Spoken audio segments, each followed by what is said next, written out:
विश्व के सबसे ऊंचे रण क्षेत्र में सियाचिन ग्लेशियर पर हिमालय जैसे ही अडिग होकर आप जिस तरीके से देश की सुरक्षा कर रहे हैं, उसके लिए मैं भारत का रक्षा मंत्री होते हुए आप सभी का अभिनंदन करता हूं।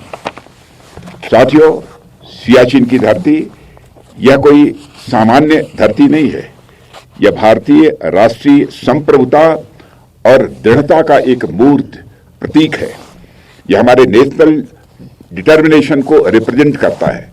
हम जानते हैं कि हमारी राजनीतिक राजधानी दिल्ली है, हमारी आर्थिक राजधानी मुंबई है और हमारा टेक्नोलॉजिकल कैपिटल या जिसे प्रौद्योगिकी संस्थान कहते हैं वह बेंगलुरु है।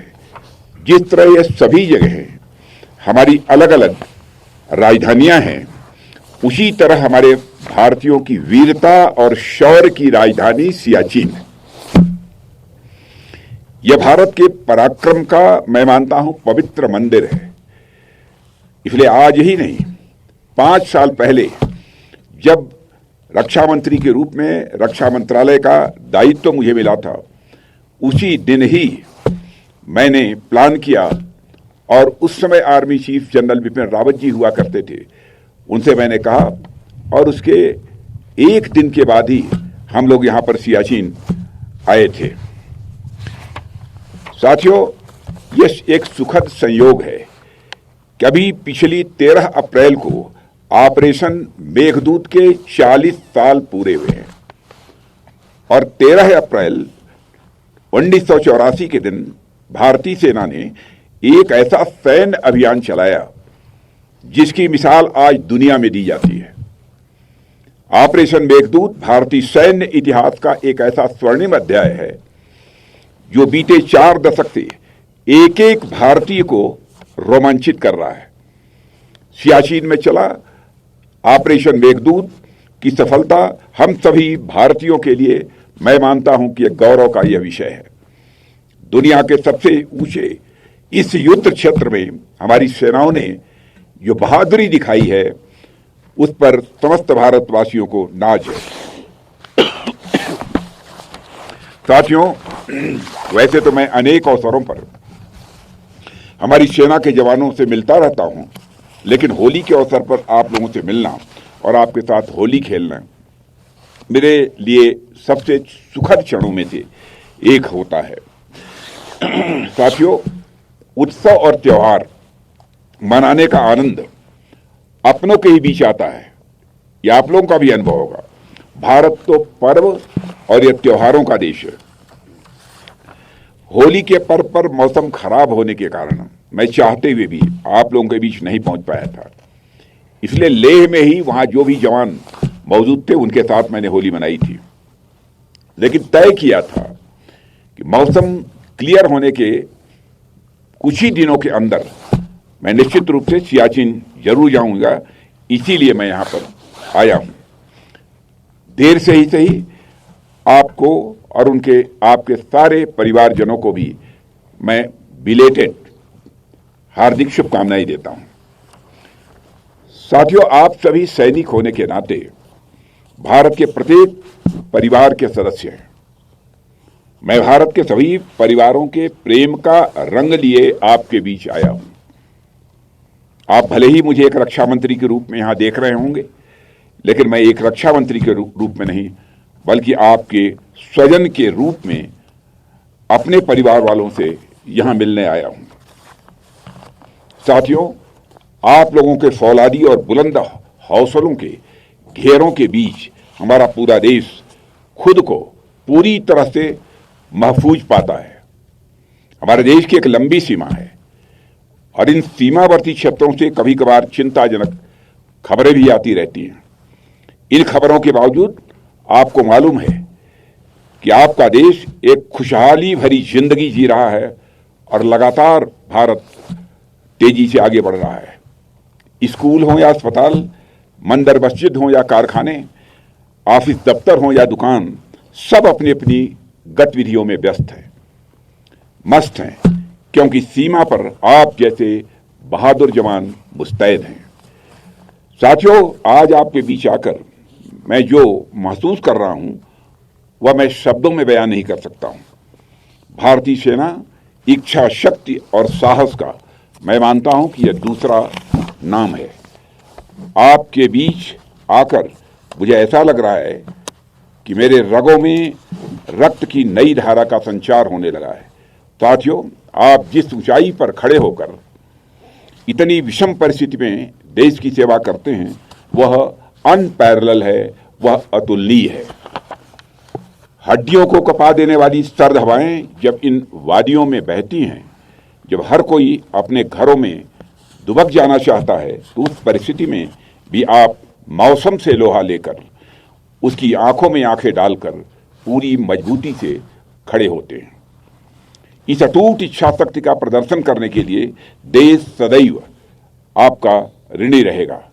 आने वाले समय में जब राष्ट्रीय सुरक्षा का इतिहास लिखा जाएगा, तब बर्फीले ठंडे ग्लेशियर में उबाल लाने वाली आपकी वीरता के कार्यों का गौरव के साथ उसे याद किया जाएगा।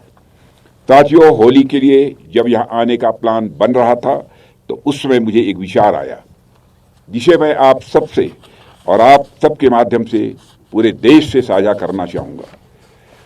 हम सब जानते हैं कि भारत में एक परंपरा है कि जब भी हमारे यहाँ कोई शुभ अवसर आता है तो उसकी शुरुआत हम अपने आराध्य देव की पूजा अर्चना के साथ करते हैं। हम भोज भी करते हैं तो पहले ईश्वर को भोग लगाने की हमारे यहाँ विधि होती है, उसकी परंपरा है। भगवान को भोजन अर्पित करने के बाद यदि घर में कोई श्रेष्ठ जन आया हो, कोई संत महात्मा आया हो या फिर पुरोहित आए हों, गुरु आए हों, तो उसके बाद उन्हें भोजन अर्पित किया जाता है। इन सब के बाद ही घर के लोग भोजन ग्रहण करते हैं। यह परंपरा आपके यहां भी होगी। मेरे अनुसार ठीक यही चीज हमारे पर्व त्योहारों पर लागू होनी चाहिए। दीपावली का पहला दिया, होली का पहला रंग, यह सब अपने इस भारत के रक्षकों के नाम होना चाहिए, हमारे सैनिकों के साथ होना चाहिए। पर्व त्योहार पहले सियाचिन और कारगिल की चोटियों पर मनाए जाने चाहिए, राजस्थान के तपते रेतीले मैदानों में मनाए जाने चाहिए, हिंद महासागर की गहराई में स्थित पनडुब्बी में सवार भारतीय नौसेना के नौसैनिकों के साथ मनाए जाने चाहिए। उसके बाद ही लोगों को होली दीपावली जैसे त्योहारों को मनाने में आनंद की अनुभूति होगी। इसलिए मैंने सोचा कि मुझे होली का पहला टीका अगर कहीं पर लगेगा तो हमारे सैनिकों से लगेगा।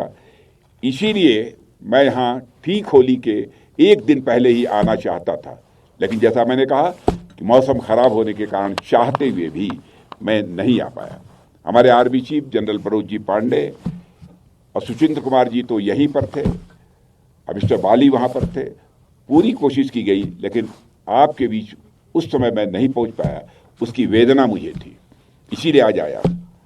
साथियों, तो मैं चाहता हूँ कि सैनिकों के साथ ऐसा सेलिब्रेशन हमारी भारतीय संस्कृति का एक अभिन्न हिस्सा बन जाए कि कारगिल की बर्फीली चोटियों पर, राजस्थान के तपते रेतीले मैदानों में, गहरे समुद्र में स्थित पनडुब्बी में, इन जगहों पर हर बार सबसे पहले सम्मान पूर्वक पर्व और त्योहार मनाए जाने चाहिए। यहाँ हमारे army chief general Manoj ji Pandey भी उपस्थित हैं। मैं चाहूँगा कि आप एयर चीफ और नेवी चीफ से भी बात करके एक नई परंपरा स्थापित कर दें कि भारत में जब भी पर्व और त्योहार हो तो उसकी शुरुआत आप एक दिन पहले देश की सुरक्षा में तैनात जवानों के साथ मनाकर करें। यह हमारा आग्रह है। साथियों, यह राष्ट्र सेवा का आप जो कार्य कर रहे हैं, यह कोई साधारण काम नहीं है, यह एक दैवीय कार्य है। इसका मोल कोई भी कीमत देकर किसी भी सूरत में चुकाया नहीं जा सकता है। यहाँ सियाचिन की बर्फीली पहाड़ियों में भी आप दुश्मन पर गोली दागने के लिए और अपने सीने पर गोली खाने के लिए तैयार हैं, तभी देश में लोग चैन से हर त्योहार मना पा रहे हैं।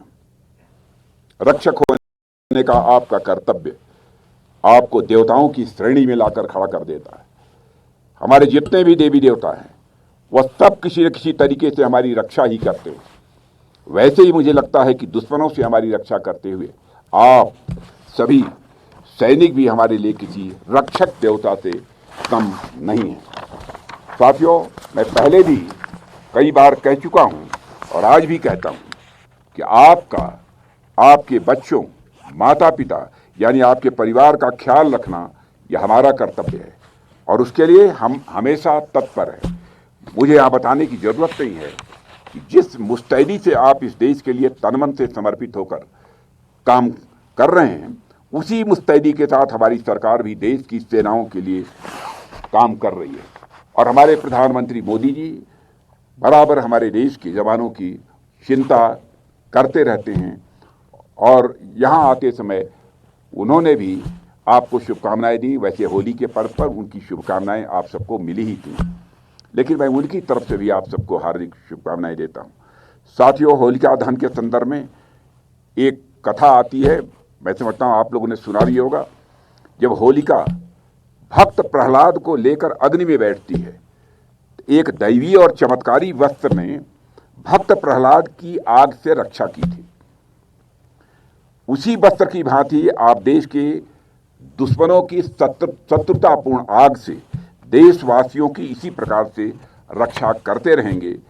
इसी दृढ़ विश्वास के साथ मैं एक बार फिर से आपको और आपके परिवारजनों को देर से ही सही होली की ढेर सारी हार्दिक शुभकामनाएं देता हूं और इसी शुभकामनाओं के साथ आप सभी को धन्यवाद देते हुए अपना निवेदन समाप्त करता हूं।